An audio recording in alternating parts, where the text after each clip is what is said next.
the matrix method to determine the coordinates of the point of intersection. In other words, we are solving the two equations simultaneously, but we have been restricted to the method of matrices. Restricted to the method of matrices. Kitondo School, wonderful.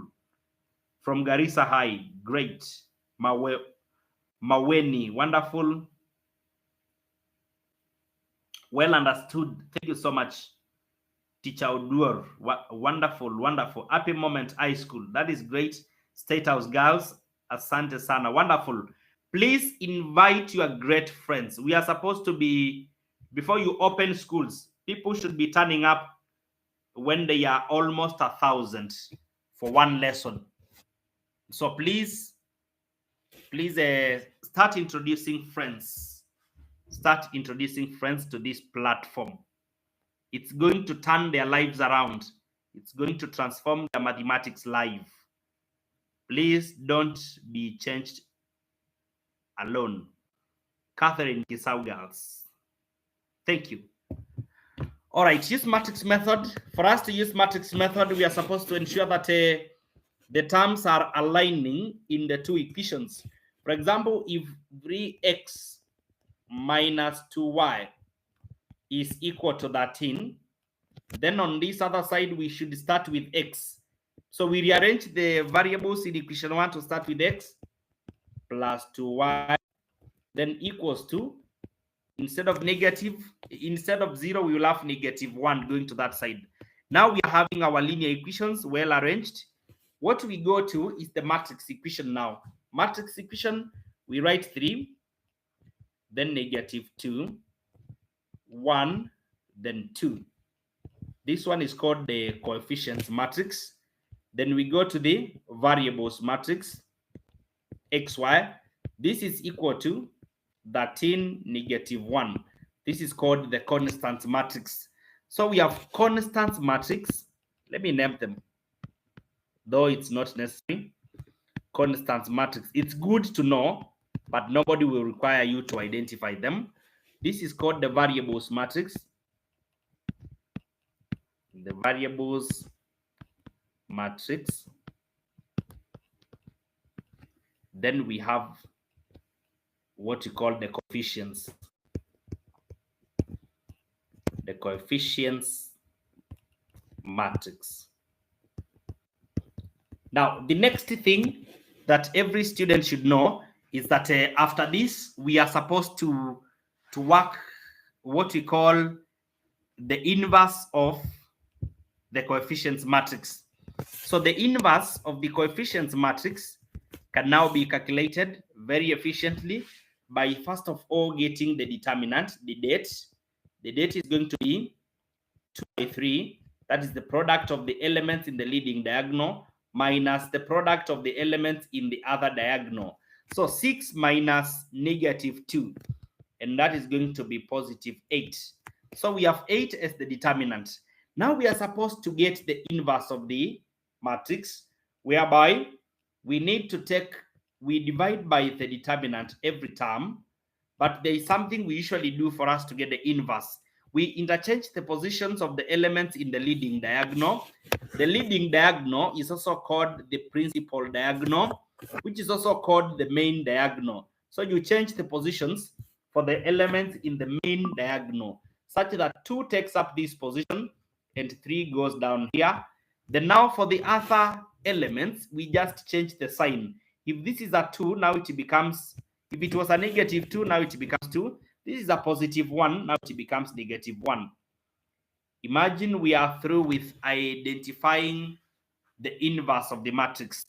What happens after this is a pre-multiplication. We pre-multiply the matrix equation with the inverse of the coefficients matrix. Let me show you how we arrange that. We start with 1/8. It's what we call pre-multiplication.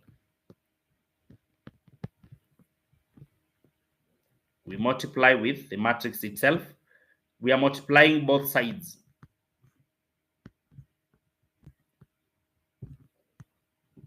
xy equals to, we also start with the same here. a eighth, 2, 2, negative 1, 3. Sorry. On the right hand side, we are having different things. On the right hand side, we are having 2, 2, negative 1, 3. We start with the matrix, yeah? Then we multiply with the constants matrix, which is already there, 13, 1, negative 1. That is how the matrix are supposed to be organized. That order will earn you a good mark. Please ensure that you present your mark that way. Why we change the values in the main diagonal? Remember, we are calculating inverse, which is almost the same as what we call the reciprocal. The reciprocal in numerical cases, because a matrix times its own inverse gives us 1. It's like we are getting the reciprocal of the matrix. It's like we are obtaining the reciprocal of the matrix, so we have to interchange a few things. So now we don't even carry out the multiplication on the left hand side. Reason being, everybody should know that a matrix times its own inverse should give us the identity matrix. The identity matrix is a matrix whereby we have 1, 0, and 0, 1. A matrix which is having 1 in the main diagonal and zeros elsewhere. Therefore, a matrix times its own inverse should give us the identity matrix. And so there is no need to carry out the multiplication, because this is exactly what you shall get even when you multiply. Let's now see multiplication on the right hand side. Multiplication of a matrix should be row times column. So the row times the column, 2 by 13 plus 2 by negative 1. 2 by 13 plus 2. Guys, wait, important message. First of all, the same column. So we will have negative 1 into 13, then plus 3 into negative 1. This is going to give us negative 16. Negative 16. So we should again know on the left hand side, a matrix multiplied by the identity matrix remains the way it is. You cannot change a matrix by multiplying it with the identity matrix. So xy has to remain as a matrix because it has been multiplied by the identity matrix. It remains as it is. This is equal to, now 1/8 can multiply this matrix, whereby we get 3 and negative 2. If x, y equals to 3, 2, then we can resolve that x equals to 3 and y equals to negative 2, and get back to our question, which says, using the matrix method, determine the coordinates of the point of intersection. So a point of intersection should be presented as a coordinate. You present it as a coordinate, you don't leave it at that point. This is what will earn you the last mark, when you present it as a point, or rather a coordinate. Our number remains to be around